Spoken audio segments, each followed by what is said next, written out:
Hello, everyone, and welcome back to another exciting edition of our podcast with me, Jeremy Stuart, and Scott Noelle. Hey everyone.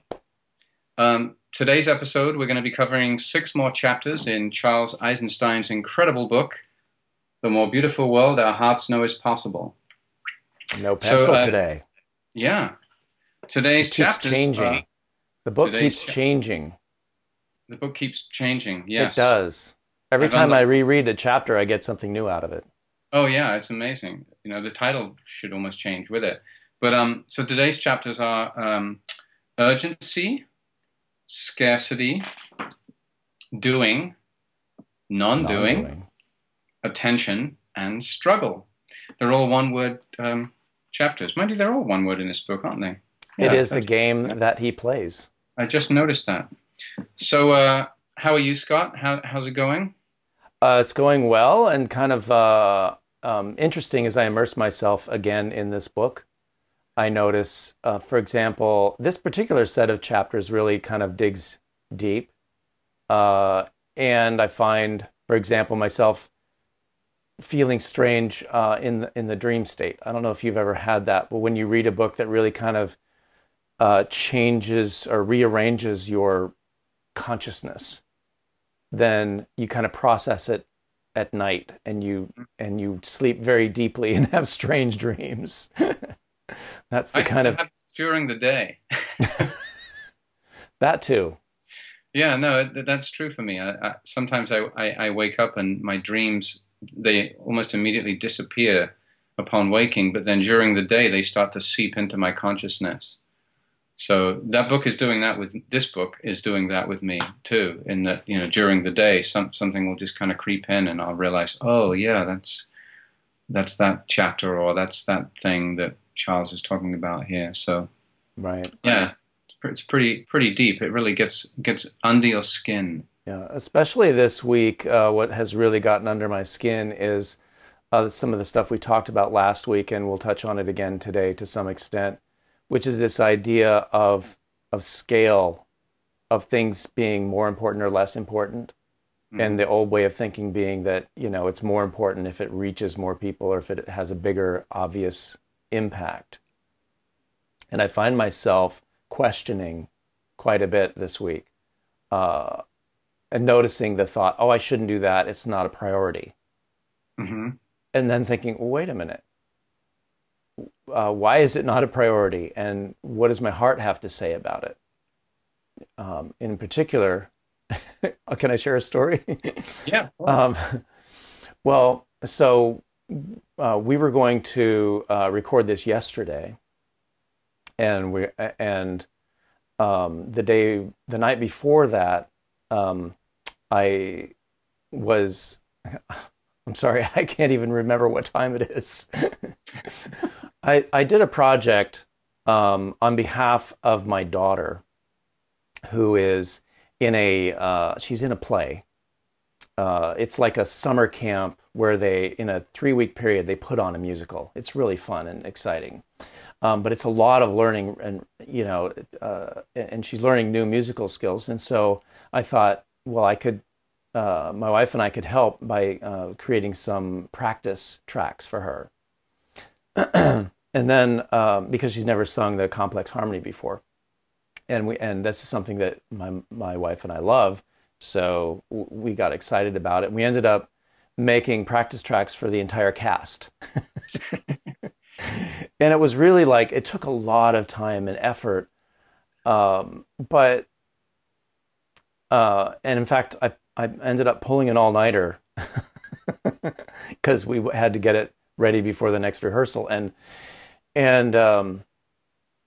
I was like, oh, this is really going to mess things up for our next podcast. I'm going to be brain dead. Yeah, only 20-year-olds pull all-nighters, I right? know I'm not supposed to do that anymore, but it was fun, and the kids love it, and we feel really like it's like our heart's desire is to share the gift of harmony, which has been a gift for us. So to share it with other people who want to explore that experience of creating musical harmony. And anyway, and then you wrote and said, Scott, I have to work in the morning. Can we postpone our recording, our podcast? And I was like, yeah. So that wasn't the morning that you'd been up all night, was it? Well, I ended up staying up all night because Oh, you sort of, made it possible. oh, But before that, I didn't know how it was going to be possible for me to get the project done and be ready for this podcast because I hadn't even finished rereading all of the chapters. So there you have it. well, that's kind of the Another story. example of Yeah. synchronicity. Well, that's the story of my life most of the time is how am I going to fit everything into one day? There's just simply not enough hours. And it's interesting because we're going to be talking directly about these things in these chapters, about the idea of doing and urgency and struggle and non-doing and all of that stuff seems really, really relevant to the way my life has been recently. So, so yeah, I'm going to jump in if you don't mind. I don't mind at all. Go for it. Thanks for sharing that story. It kind of sets up I think, the premise for these next chapters that we're going to talk about. So the first one, urgency. This is interesting. I mean, I wrote a couple of thoughts down here that sort of struck me as I was reading this chapter. That it seems that when we're acting in a state of urgency, which when you look around the world seems to be most of the time, most of the people, most of the time. Yeah.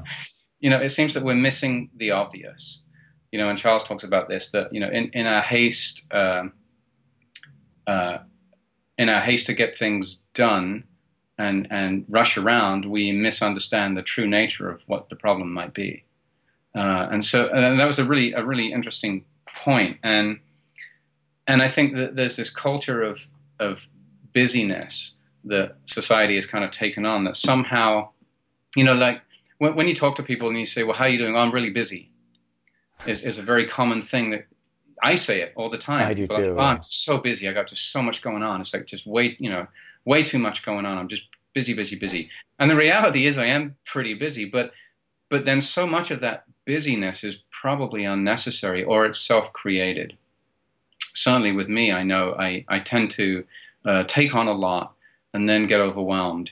And then label it all as being busy, and also mislabel it as being productive, when actually a lot of it's probably not very productive because I'm in a state of urgency to get through the busyness. Right. And when you're in a state of urgency and rushing, then you're not really being very effective in anything.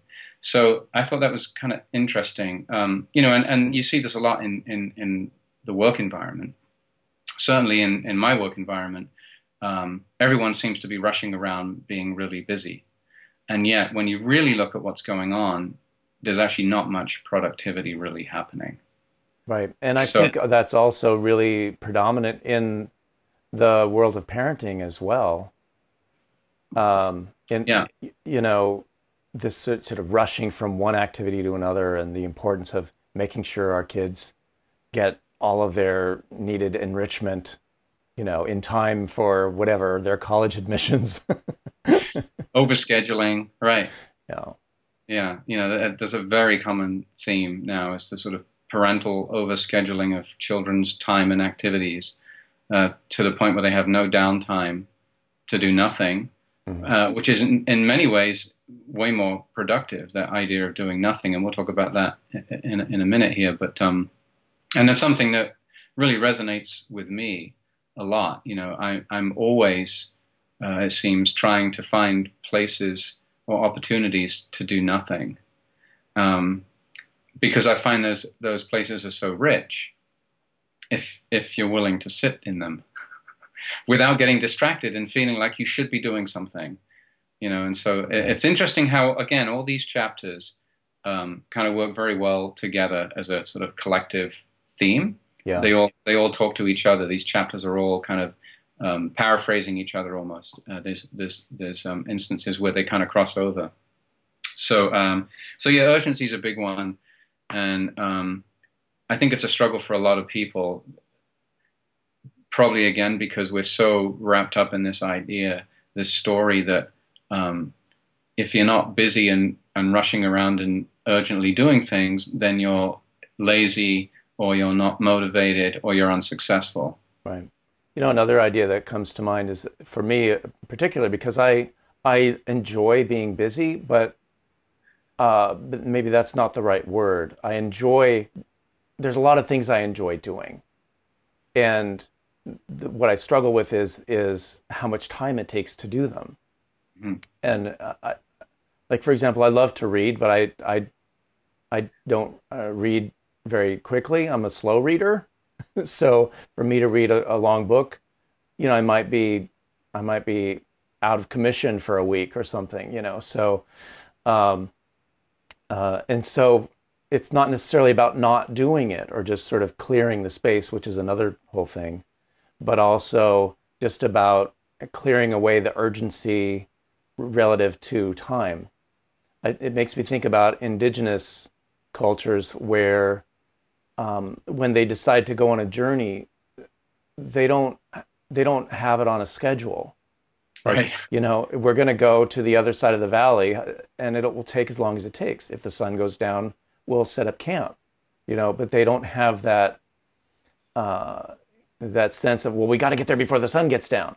It's like, well, we'll just travel, and we'll Right. go forward, and we'll be in the moment, and then when we get there, we get there. And if Right. something happens before we get there, then we'll deal with it.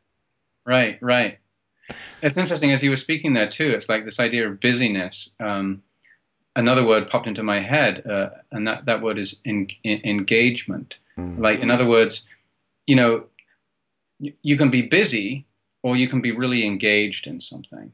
And they may look the same on the exterior to someone observing. Oh, he's so busy, he's just totally engrossed in what he's doing. But are you really engrossed and engaged, or are you just sort of doing busy stuff? I mean, particularly, we spend so much time on computers. So when we're on the computer, are we just flitting around from place to place to place and wasting lots of time? Well, it's like at work, they say that, quick, look busy, the boss is coming. So you have lots of things going on the computer as if you're doing stuff. Or you can be really engaged in one particular activity, and it looks like from the exterior that you're really busy, but it's a different type of interaction. Yeah. Completely. So, and I love it when those moments happen, when I do manage to get rid of all the busyness and just be totally engaged on one thing, and everything else falls away, and I'm just completely absorbed. And actually, then time just goes by. Yeah, it's a flow state. Yeah, totally lose track of it, and so that sense of urgency also goes away. Mm. There's no longer any need to be urgent because I'm so engrossed in what I'm doing that time's irrelevant. And then when the sun starts to come up and you realize you pulled an all-nighter. Exactly. You realize, oh my gosh, I've been here for 14 hours and I need to, stop doing this for a while. But yeah, so that's a interesting, I think, differentiation between, busyness and engagement. So, Wait, I want to share a couple of things about this chapter. We got a comment from our friend Barb. She shared that when a child throws a tantrum, we have been taught to punish or restrain or forcibly change his behavior instead of responding to the underlying cause. And I think that's what she was alluding to there, was just how there's this sense of urgency, especially if these kinds of things happen in public. right. But even when they're in private, in a parenting context, parents often have this feeling of urgency, like if I don't nip this in the bud, he's going to be a brat, or she's going to, never have any discipline, or whatever. It's just this kind of, I don't know where that comes from. Yeah, they're going to be ruined for life. Yeah. It reminds me of school, I guess, because there's that whole thing about the permanent record. Uh-huh. In school, there's this big fear, especially in high school. It's like, that's going to go on your permanent record. And there's this urgency. I've got to get the grade or it's going to go on my permanent record. And I think that mentality sticks with us.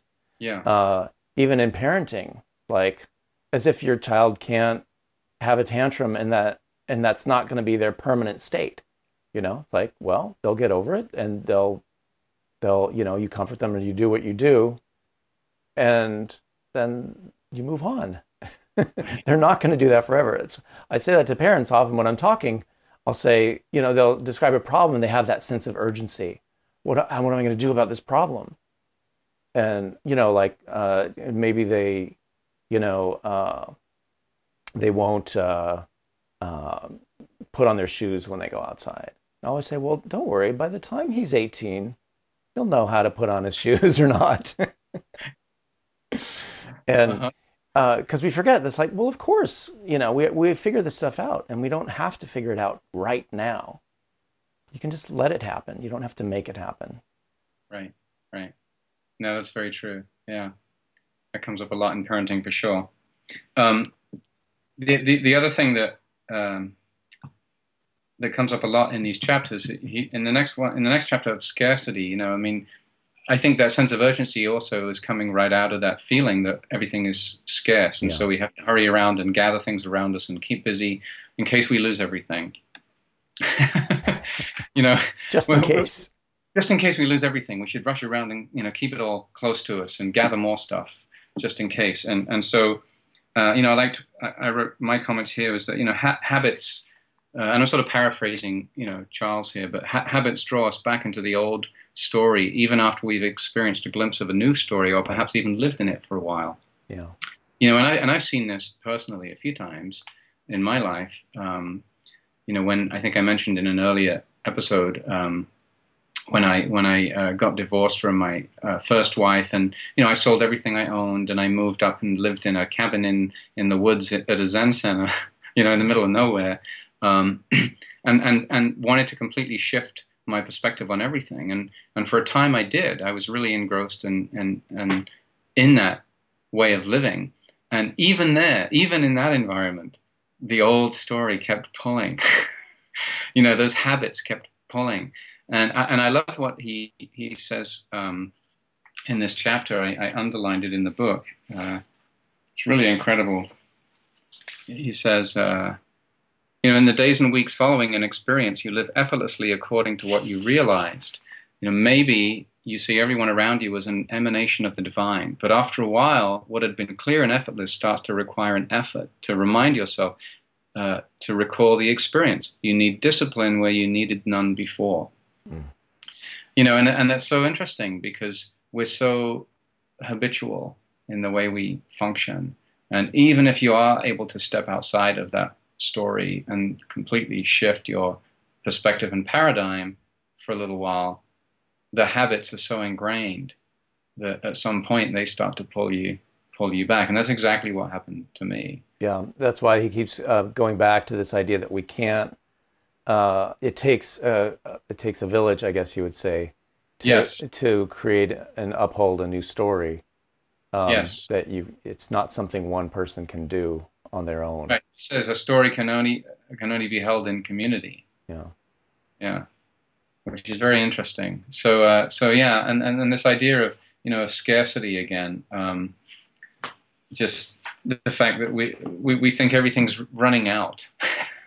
Instead of really seeing that there's abundance everywhere. We've been sort of conditioned to believe that everything's scarce and we need to hoard and hold it close. Right. Yeah. There are all these institutions are upholding that perspective that everything is scarce. So I like the idea of a game.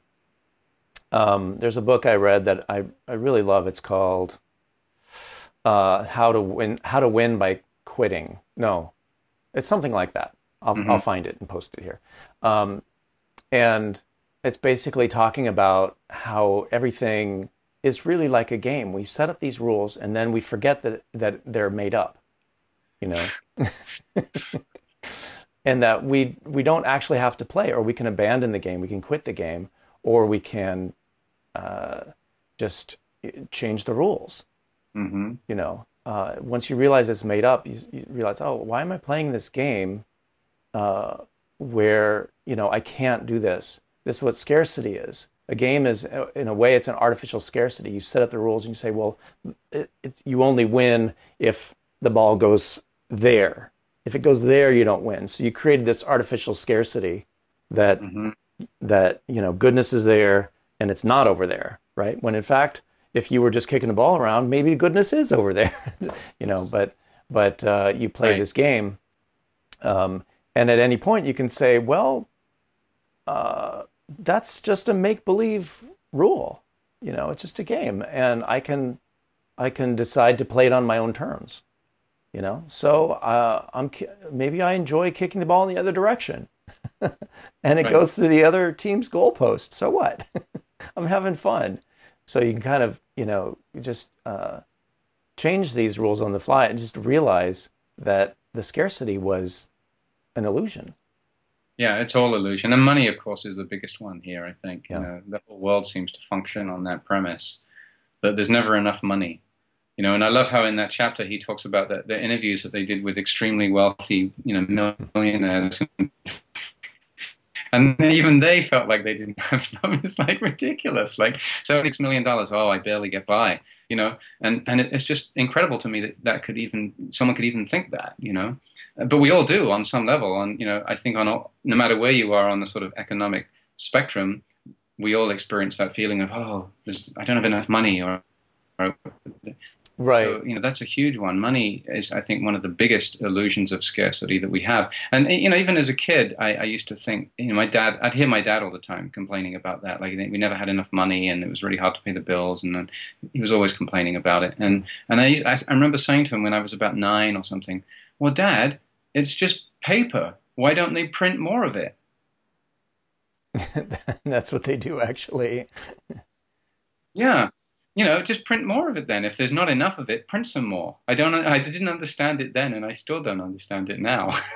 It's like, if there's not enough of it, then just make more of it. It's a self-manufactured thing. And I know, of course, a little bit more about economics now, and of course, if you print more of it, then it becomes less valuable, and you create whole other issues as well.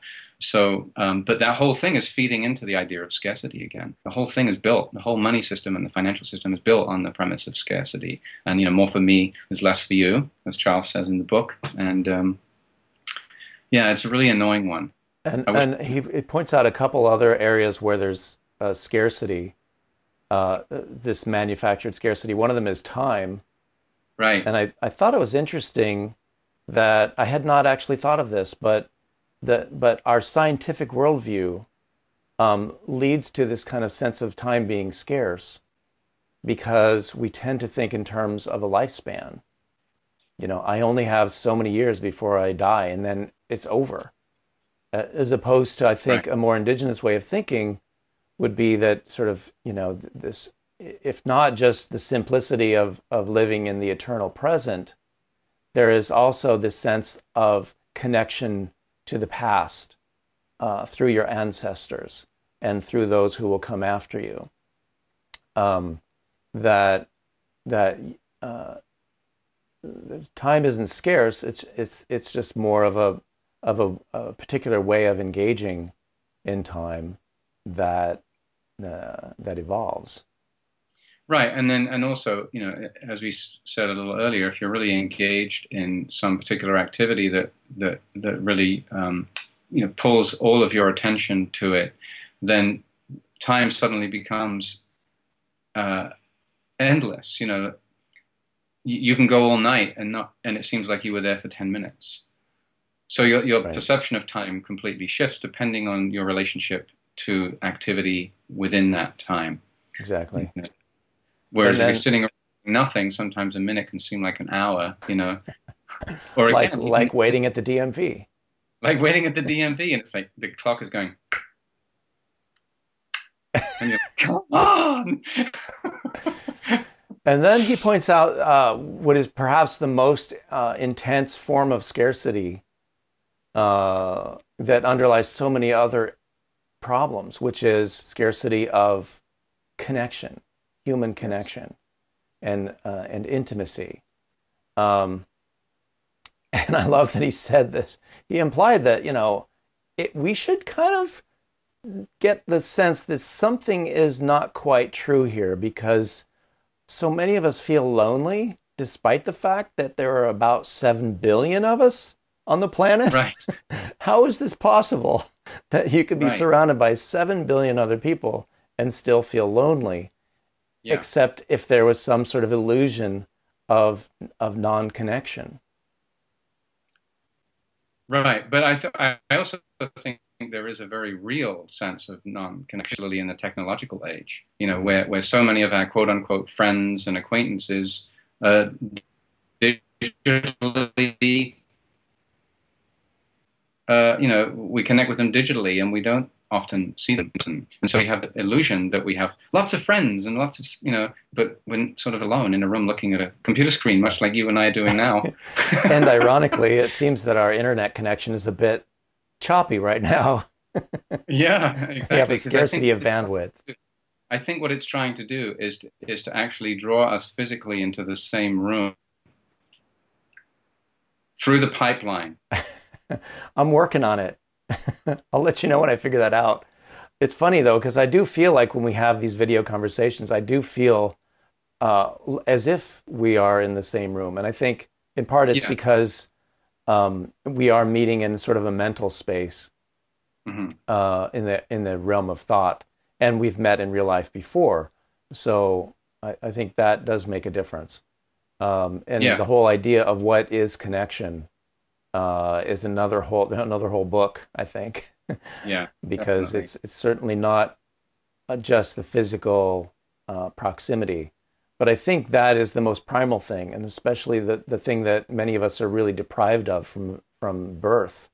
If you look at how birth is done in the technological Hmm. age, and this sense of and this practice of really I would almost call it violent separation that Yeah. happens when Right. and it violates the laws of nature, which have Absolutely. evolved us to stay in close proximity, and then to take a baby away from the mother, at the moment of its birth, and then Yeah. uh, and It's then insane. Yeah. and then sentence it to life in a crib or whatever. Um, those things are um, are the beginnings of this feeling that connection is scarce. Right. Yeah. I think you've really nailed it on the head there, Scott. That's pretty accurate there. I think those first few moments of life must be um, so powerful in terms of imprinting, on the new baby consciousness. Um, to be pulled away, like you said, from your mother at birth, just must be devastating, energetically, and on other levels that we don't even know about, perhaps. Right. The already imprinting on that new being, and so. And then, of course, we carry those. And then, of course, the rest of society continues to support that. School, separating you from your parents to go off to some institution and sit there for 8 hours a day, separated from the world in school. You're not interacting with the world when you're in school. Right. And you're separated from The yourself to the world extent, is around you, but you're inside this building. So there's another sense of separation. When? sorry, you're separated from yourself in school to the extent that you're not allowed to follow your natural impulses. You're not allowed to if you're curious to follow something, you have to do what someone else tells you instead. And so that creates a kind of a rift between you and yourself. Hmm. Hmm. Another form of separation. And it's the same thing in the work environment. So, the boss, the higher ups, and the workers, separation again. Yeah. So it seems like every step of the way we're being sort of pushed into this idea that this is normal. And then consumption is the medication for the pain that it causes. If Right. you can't feel, a deep kind of intimacy, then you can get intimate with your car or, or something, Right. or There's a lot of food. there's a lot of ways to distract from that. Yeah, for sure. From that deep pain of separation. So I want to read something. yeah. Because throughout the book, he creates these lists. I love his lists. Hmm. They're just sort of almost like bullet point lists of things to sort of really paint the picture in a very succinct way. So he talks here, this list of the social ills that scarcity gives rise to. He says, from the scarcity of time arises the habit of hurrying. From the scarcity of money, comes the habit of greed. From the scarcity of attention comes the habit of showing off. From the scarcity of meaningful labor comes the habit of laziness. And from the scarcity of unconditional acceptance comes the habit of manipulation. Mm-hmm. That last one really hit me. Yeah. And when you think about all the things that we do to try to manipulate others' impressions of us, in order to, just because we sort of have not had the unconditional acceptance that, I mean, there's no reason why we couldn't have it. The only reason we're not accepted unconditionally from birth is because society tells our parents and our teachers not to. But Right. it's arbitrary. Right. Yeah. Yeah, that's a powerful list. It was helpful for you to read that because I'd almost forgotten that that list was there. He sort of buried it in the last paragraph, but it's really powerful. Yeah. Yeah. So, yeah, there's a lot there in that chapter. And then this idea of doing too, you know, which sort of comes back to the urgency we were talking about a little bit earlier. You know, that we're a culture that sort of thrives on the idea of doing as the be all and end all. And that, you know, to be not doing is to be considered lazy or unsuccessful. And I love this one because this always really has bugged me a lot too. This idea that we always have to be doing something. And there's particular industries, work industries, that I think it becomes really prevalent. Like when I lived in LA, when I was working in Hollywood in the film industry, one of the things that really, really irritated me was wherever you went to these social gatherings or whatever, the very first question people always asked me was, "Hey man, so what are you working on? You know, what are you doing?" That was the first thing, not, "Hey, who are you?" and, you know, tell me a little bit about who you are or something. It's almost like the school question, "What grade are you in?" You know, and it was the Hollywood version of that, like, who are you working with and what are you working on? And it really drove me crazy. And I had a lot of fun with that, trying to sort of subvert that idea. And I had business cards printed with nothing on them. So they were completely blank. Well, I say printed, but I had them made. They were completely blank on both sides. And intentionally, I would go to these social, you know, Hollywood party things of network people, and they would say, "Hey, so what are you working on?" And I'd say, "Nothing." And then there would be this absolute dead silence, and either they would walk away or they would find some way to say something else. And then if ever they asked me, "Hey, do you have a card?" I'd say, "Sure." And I'd give them the card and there'd be nothing at all on it. And they would sort of look at it and I'd say, I can be whatever you want me to be. And then I would walk away. You have to be careful about saying that in Los Angeles, though. I know. But I thought it was just great. And because it really rattled people's cages. They just didn't know what to make of that. What do you mean not working on anything? You know, and all of a sudden, I was no longer someone they wanted to talk to because I wasn't busy working with someone, you know, right? Someone important, you know. So that was a funny experience that I had with sort of playing around with that idea of doing.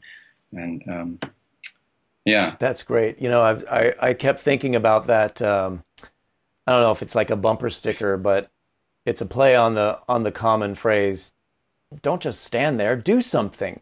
Right. Yeah. And it's a reversal. It says, "Don't do something, just stand there." Right. Right. And I think that's really what he's saying in these two chapters on doing and non-doing. Yeah. Is that don't just do something because you can or because you should.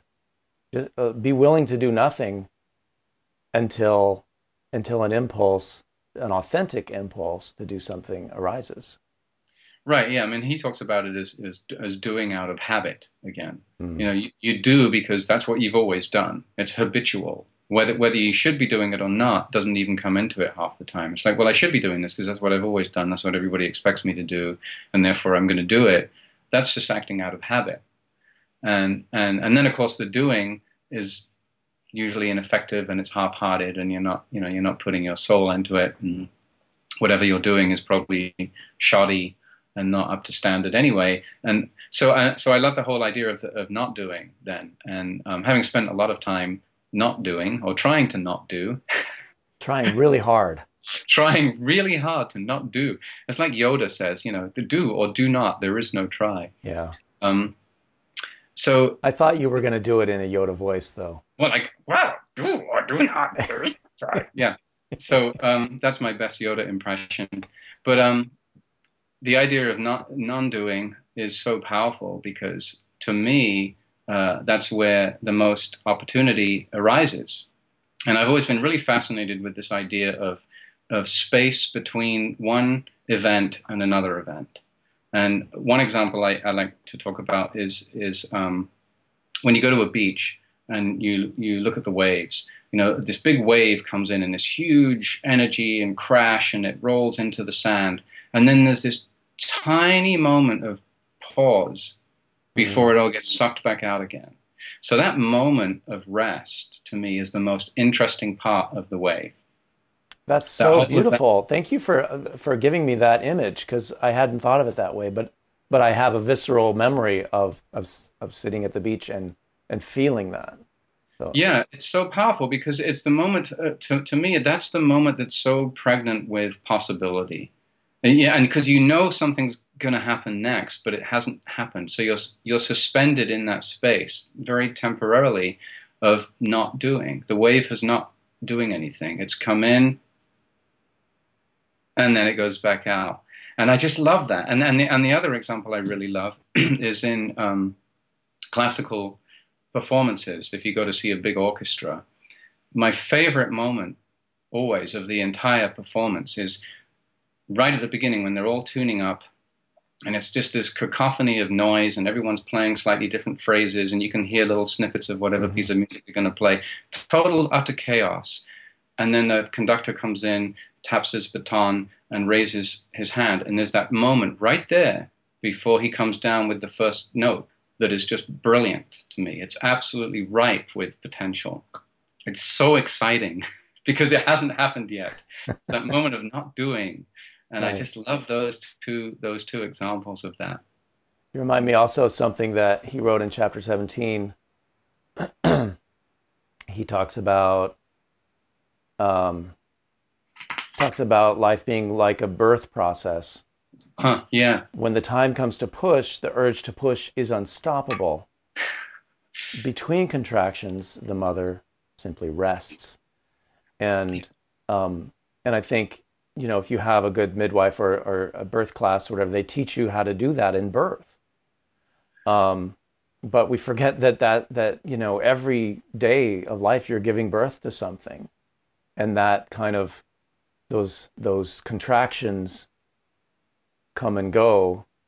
You know, and if they're like waves. You know, you can ride them, or you can ignore them and you know, push through them. Right. Right. Yeah, and you know, the idea of non-doing. You know, people are so terrified of silence and empty space, and will do anything to fill up that space.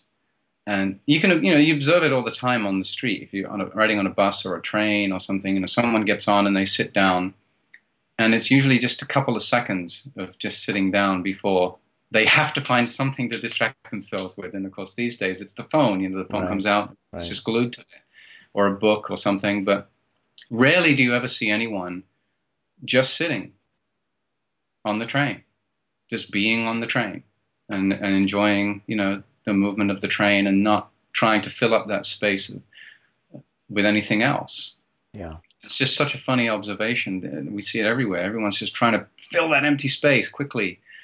And of course, you know, when you spend any time meditating, and especially on long retreats, that urgency to want to fill that space becomes really powerful, and you have to really sit with that and let that just kind of wash through you. And it's kind of like waves too. I mean, for myself, my experience of that in doing lots of meditation retreats is that, you know, I'll sit there and it takes a couple of days just to even settle.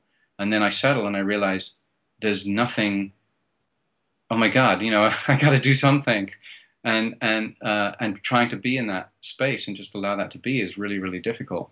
There's a great experience I had with one particular retreat where I got really, really bored, And I was sitting there, and after about 3 days, I just was so unbearably bored, to the point of feeling comatose. And I went to see my teacher, and I said, I'm just so bored.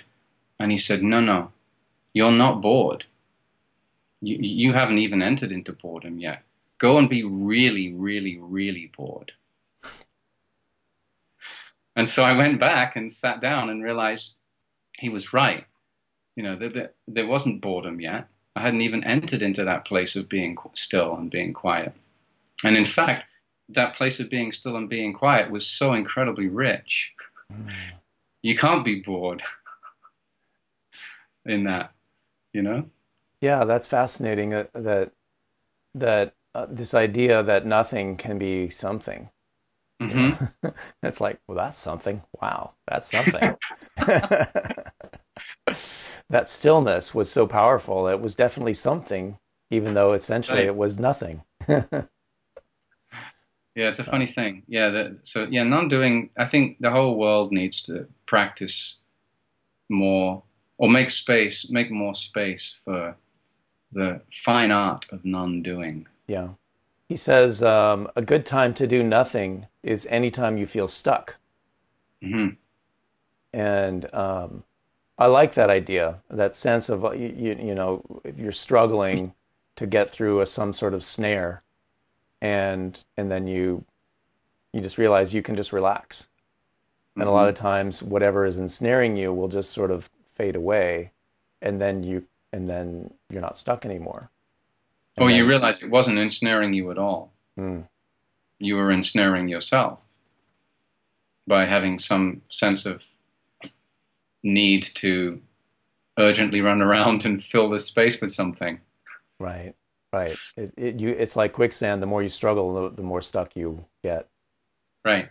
And all of this stuff is interconnected, of course. This, you know, which is why I love these chapters, because they are so interconnected. You know, the idea of doing and non-doing, and attention and struggle and urgency, they're all aspects, again, of the same kind of, um, I guess, set of circumstances that we often find ourselves in.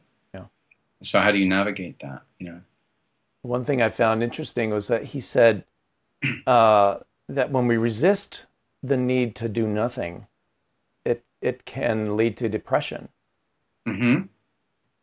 Or in a way, a way that I think of it is that the depression is the impulse to do nothing, but we think it's wrong, and so we define it as a bad thing, when in fact maybe all we need is just to be still. And if you relax into this so-called depression, that maybe you get the gift of stillness, and what seemed like depression lifts more easily. Mm-hmm. Mm-hmm. Yeah, I mean, I think also that depression is often, you know, perhaps there's a low grade depression in your life that you're not even aware of. And because we're rushing around with a sense of urgency and being busy all the time and filling up all that empty space constantly, you know, that's all a way of avoidance, you know, avoiding something that may be eating away at us on a deeper level. Mhm. That unconsciously we know is there, but we don't deal with, or we haven't acknowledged that it's there yet. Right, right. And then if you ever get an opportunity to cut away all of that distraction, what's so powerful about, you know, meditation retreats, where they purposely make it, at least in the Zen tradition that I was a part of, they purposely make it as austere as possible. They cut out every possible distraction. There's no talking, no reading, no writing, you know, very little food, just what you need. Everything's cut away so that there are no distractions. So you're forced to be present with whatever's there. And like you said, sometimes you'll discover that it's depression, that you feel a little depressed, and you weren't looking at that before. Mm. And now you have a wonderful opportunity to be that, and just be that depression, and, you know, be that sense. Or maybe you find joy, and you didn't know there was joy buried in there, Yeah. because you're depressed from running around all the time. And cut all that out and get all that out of the way, and you realize, wow, I feel really joyful under here. Why am I not experiencing this? Why is this not bubbling to the surface? Yeah. So all of that stuff on the top is like, you know, all this busyness and stuff is just burying what may be going on at a deeper level. So non-doing is just so great. Well, so the next chapter on attention, I found it was really hard I actually have 2 pages of notes. It was so rich. In fact, it seemed like 2 chapters to me. Yeah, it was a big chapter. There was a lot in there. And I almost thought that the chapter should have been titled "Surrender," Hmm. because so much about um, what he says in this chapter is about letting go, um, and that when you give attention to something, um, that's the first step in being able to let it go. Interesting. Yeah. I mean, I got a similar feeling out of it, although, I liked it seemed that he was making the distinction between two kinds of attention. One, and I wrote down here, the difference between attention seeking and attention giving. Mm. So, the first example is we seek attention from others.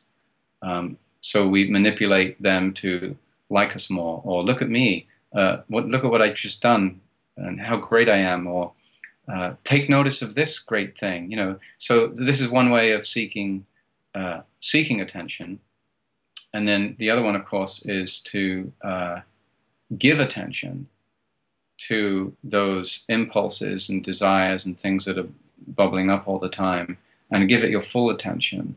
And that's a very, very different type of attention. And you said it perfectly there, where to give attention to a habit weakens its compulsion. Yes. And then you're able to really, hopefully, let go of that, or at least understand how that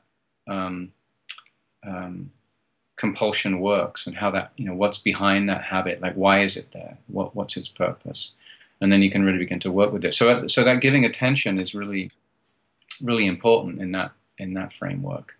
And this is the chapter where he uses his own life example of when he was on a walk, Yeah. and contemplating how he was going to manipulate his wife to get to score points with her in some way. And haven't we all done that? And the way he describes his process of examining, first of all, having those thoughts, and then examining them mindfully, and then the sort of this kind of this trap, it's like first first of all, it is the trap, and then it's like, and it gets you, and it makes you want to be petty or whatever, and then you become mindful of it and you let it go, but then this petty part, it comes back in and says, well, then I'll look really enlightened if I let it go, and so. Yeah. But ultimately, there's this kind of surrender that you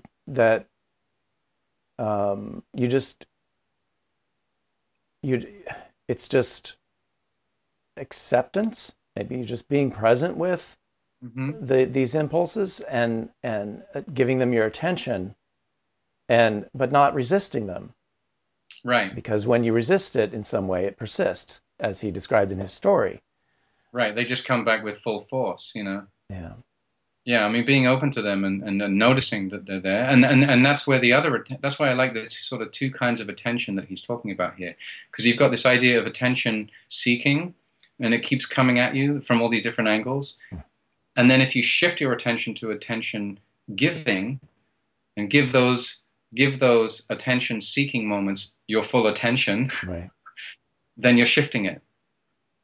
Right, and you can maybe then let all of it go. So it's a very interesting chapter. There's a lot in this one. It's a big theme that comes up in talking about this ego thing is this idea of how we're trained to try to be good, or try to look good, be a good boy or a good girl, and or in some cases that gets reversed.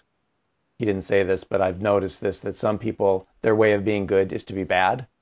Because it makes them more cool or something, but it's still the same kind of ego game. And he says there's a paradox: we become better people only when we give up the quest to become better people. I was going to read the same thing, because I underlined exactly the same sentence, Scott. That's fantastic. Yeah. That's just great. I love that. And I love this. There's something that came to mind in this chapter too, or in this whole series of chapters, but particularly with this one, this idea of attention getting and attention seeking. There's a great quote from a Zen master. I think it might have been Suzuki Roshi, who said, you're perfect the way you are, but you could use a little improvement.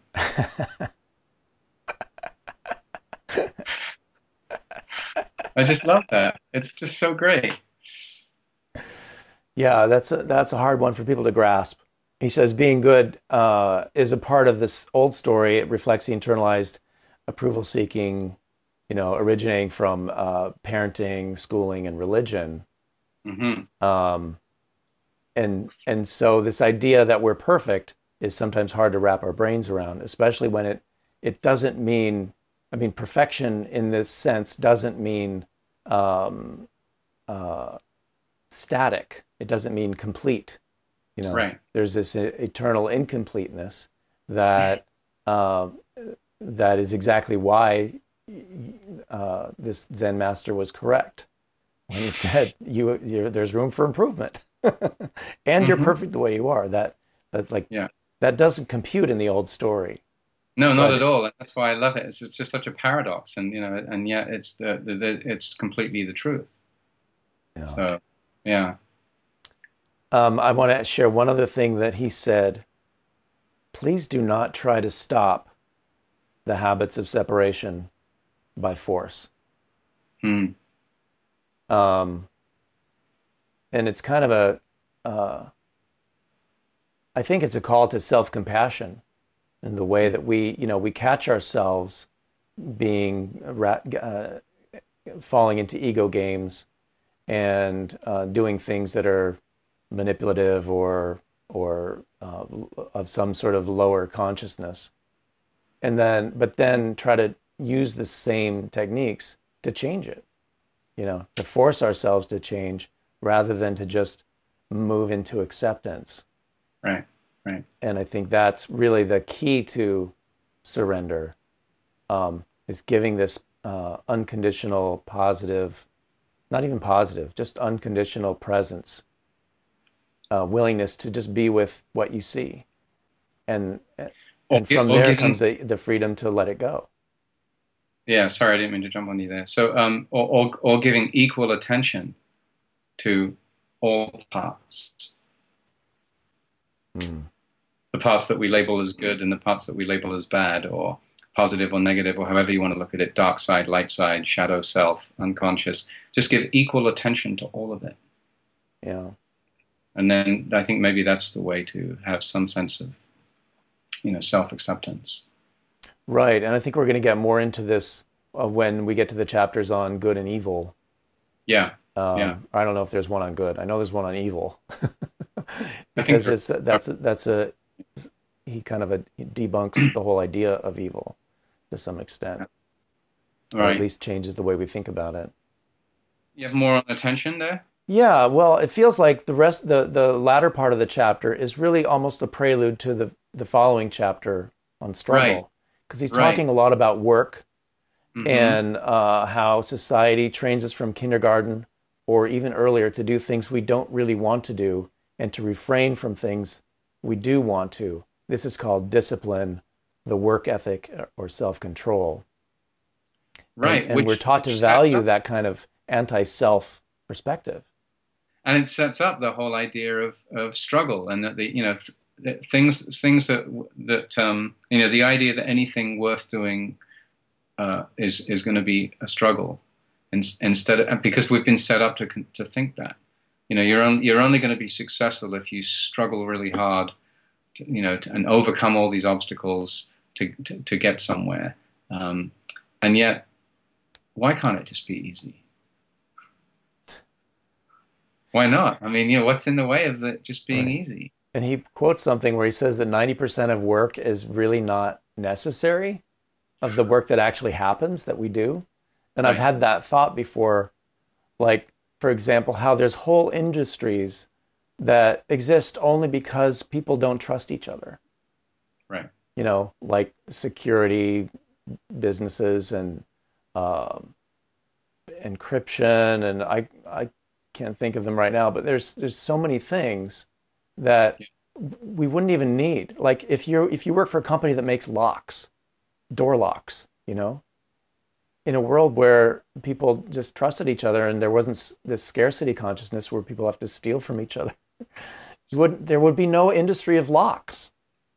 I just think Right. that's fascinating to think how we could all probably work 10% as much as we do and still have the same, if not much better, quality of life just by, I mean, if we could snap our fingers and magically be in the new story where there isn't all this mistrust and disconnection and belief in us versus them and all that kind of stuff. Even just like military spending, you Yeah. think about how many people work in that field that could be applying those same skills to beautiful things, you know, um, building instead of destroying a more Right. beautiful world. Yeah, I mean, I think in all areas of the workplace, there's a lot of wasted time that's unproductive because of what you just said, that we don't trust each other. Like again, with that sort of hierarchical structure of, I mean, I see this all the time in my industry where instead of going to the client and asking them what they want, or the boss and asking him or her what he or she wants, there's a lot of second guessing. And so you do all this work and you create something and you show it to them and they go, that's not what I wanted at all. No, no, no, totally the wrong direction. And you, I just spent 3 days on this, right? So you got to undo it all, start all over again. You could have saved 3 days if you just simply sat down and said, you know, But what is it you look? why did they not? Why did they not do that? What were they afraid of? Because I think that there's a lot of there's certain industries where there's a lot of it's very cutthroat and there's a lot of kind of job protecting a job. In other words, at any minute you could get the axe if you do the wrong thing. It's fear of pissing off the boss, or fear of being able to just approach the boss on a one-on-one, and just asking them. I used to do this all the time, where the boss would have an assistant, and if you want to talk to the boss, you have to talk to the assistant, usually by sending an email to set up an appointment. I would just walk right in. I'd knock on the door and go in and talk, talk directly to the person, because it just saves so much time. Right. And so I think there's a lot of sort of justifying, people are justifying their jobs and justifying their positions, and they're afraid to step out of that because they're afraid at any minute they could get the axe and, scarcity again. Yeah. And subsequently, so much work is created that's unnecessary that really is a big waste of time. You're going down the wrong path and you don't even know it because nobody bothered to actually go to the person who's in charge and said, hey, let's have a few minutes here and just kind of give me some direction on what you want. Yeah. So he says, he gives some guidance that I think is useful. Trust the impulse to work as well as the absence of the impulse. And then trust yourself that you will know what to do and that you will know when to do it. So if you don't have that knowing, if you don't have that sense that resonates deeply with you, that I know what to do and it feels right, then that's when it makes most sense not to do anything. Right, right. Until somehow that sense of knowing arises. And I think implicit in all of this is going to the heart, is what, it's right there in the title. It's what our hearts know is possible. And sometimes we're not listening to the heart. So when you're doing nothing, that's when you're listening to the heart. Right. That's beautifully said, Scott. You just summed up all those chapters in 2 sentences. All right. See you later. Yeah, no, that's good. There's nothing left to do. I don't know what else to add. I have to sit in my sense of non-doing now. Yeah, I don't have a lot more to say about struggle, really. I mean, other than I think that we have this sort of perception that in order to do something well, it has to be a struggle, and we don't trust the idea that if something comes easily, that it's any good. Right. Like he says, they took the easy path, or she took the easy way out. Right. Well, maybe that was the right way. And he says But I something trust. there that really kind of knocked me over, which is that, by devaluing anything that comes easily, it is therefore also a habit of scarcity and of ingratitude. So it has to be hard to get, Hmm. and it can't be a gift. Like if it's a gift, you don't, instead of just being grateful for it, you say, well, that came too easily. You Right. devalue it. Yeah, there was one thing I'm trying to remember what I He said we hardly said. distinguish struggle from reality itself. Right. And what exactly is the problem with doing whatever I want or doing whatever feels good? Why do we make a virtue of self-restraint? Mm, I like that one too. yeah. The idea that, that seems to be, it's like the whole struggling artist thing, this sort of perception that in order to be a great artist, you have to go through the depths of despair and struggle to get anything of value. Well, you and I What are is artists, and that? you're not doing too bad. No, I mean, I look okay on the surface. Inside, I'm a seething cauldron of despair. That's what I love about you, Jeremy. My artistic voices should be recorded sometime, and it would be kind of scary. But no, I mean, it's funny. We all sort of buy into that on some level that there has to be this huge struggle in order to create something of value, and and that we don't acknowledge those things that come easily. Sometimes we do. I mean, I've had experiences in my life where something has just kind of snapped right into place, and it's like, wow, that was great. Not a lot of effort. It just happened. It was beautiful. Everybody got what they needed, and it was wonderful. And it's like, wow, that was easy. Why was I thinking it was going to be so hard? Why was I, pushing or thinking, oh Yeah. God, this is going to be so difficult? It just sort of came together, and I think trust is a big part of that. When we really start to trust our own process, and when we pay attention again to those niggling thoughts that come up that want to self-sabotage, or well, that can't be right. You're never going to do it like that. You got to really struggle to make this work. When we give full attention to all those thoughts and just let all of that go, then the easy path comes through, Yeah. and we just kind of clearly step into it, and it's not without any obstacle. I'm So many uh of our I, obstacles are self-created. I'm sorry, what? So many of our obstacles are self-created. Yeah, I'm remembering a few years ago when I was struggling with a lot of things, and especially financially, and um, and I remember that a big part of it has to do with I guess you would call it self-esteem. It's kind of trite to say that, but but we are trained to with this idea that you're not worthy. You have to earn everything. Right, You're not worthy to just to get what you need right. unless you somehow earned it. And I remember there were times where we were really struggling financially, and just to put food on the table or to pay the next month's rent, and uh, and I would struggle and struggle and struggle, and then finally I would break through my resistance to just accepting that it's okay for me to receive help, you know, that I deserve help for no other reason than I can ask for it. And then I would ask for it, and it came easily.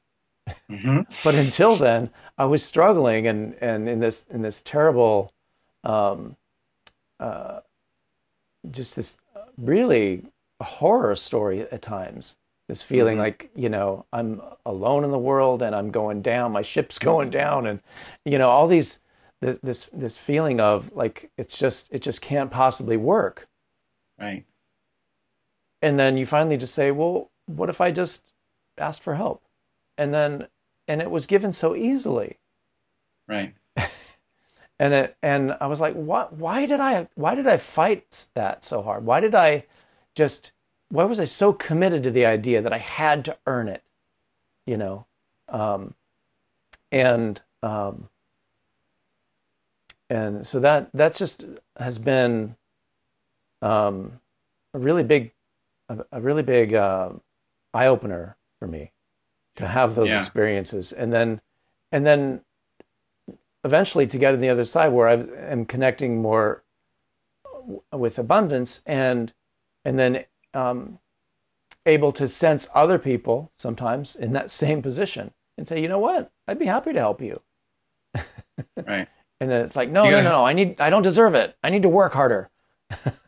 well, I would say that the story that you just told there, you hadn't yet got to the fuck it stage, Ah, yes, right? As Charles right. says, you just fuck it, Forgot just about gonna, that. right? Which I really loved. You just got to throw in the towel and then the ease comes sometimes. So Yeah, I liked that. it does, and often just in miraculous ways, Yeah, completely unexpected. It's like I had no idea that I could even receive help from this or that source, right, And it's like, right. oh, it was there all the time, and I was struggling for no reason because it Hmm. was. It's like in The Wizard of Oz, It's like, well, you could have just tapped your heels together and got home. You didn't have to go through the struggle. So, Yeah, that's interesting. Well, let's see. I'm through my notes here on these chapters. Again, very rich stuff. Uh, I feel like we barely touched the surface here of this wonderful and fabulous series of chapters. There's so much in this book, and the more I delve into it, the deeper I get into it, and the deeper I want to go. And so again, I would encourage people who are tuning in here to come to Rethinking Everything and get an opportunity to dive deep with Charles himself into some of the things that he's highlighting in this book. So, you want to tell us about Rethinking Everything, Scott? yeah, just a reminder. It's coming up now in less than a month. Yeah, Yeah, well, in about a month. Um, it will be September 4th through the 7th in Little Rock, Arkansas, at a retreat center just outside of Little Rock, where it's a beautiful place with a little pond. It's kind of bigger than a pond, smaller than a lake. But they have canoes you can ride around on there's trails, hiking trails, and some very interesting sacred spaces outside, and then a really lovely conference center with an auditorium and rooms where we can meet and have small group discussions and processes, and you can camp there. You can bring a camper, or you can bring a tent, or they have rooms that are more like hotel rooms. So lots of choices. It's very, very fun to meet, and especially if you're a family person. Rethinking Everything started out as Rethinking Education almost 20 years ago, and so it was for people that were thinking outside the box of conventional education for their children. And it just expanded more into parenting and then into other aspects of life. And so now we're rethinking everything. So that's September 4th through 7th. Love to see all of you there.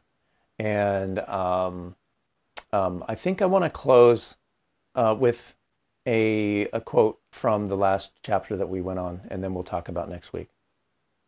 great. Charles writes, "The rhythm of the phases of action and stillness has an intelligence of its own.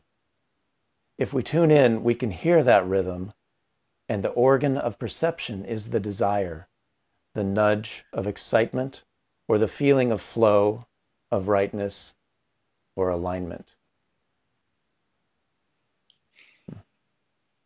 Wow, that's great. I think this group of chapters, more than any others, really, really calling us to surrender into that way of being in the flow of life. So we didn't read any poetry today, but I got tons of new limericks from one of our poets, Brooke, and it I couldn't really read them one at a time because it sort of forms a story, but it's based on all the chapters of the book. So I'm going to post it on the website, and you should see a link somewhere near the screen that you're looking at. Come and visit our website Great. and check out all the resources there. Great. Well, So thanks, Scott. I look next forward week, to next week, what do we have? next week. Next week we're going to have, let's see, we will have pain. We'll also have some pleasure. There'll be quite a lot of judgment. We're even going to hate, and then we're going to have righteousness. So I think that's going to be a lot to get our teeth into. This is going to get dark. Yeah, it's going to be a dark episode next week. We're going to dig down into the depths of our depravity. And resurface again anew. That's right. Phoenix is Rising right here on YouTube. All right. Well, to next week, Scott. I look forward to it. All right. It's been a pleasure, as always. Likewise. Thank you. Bye-bye.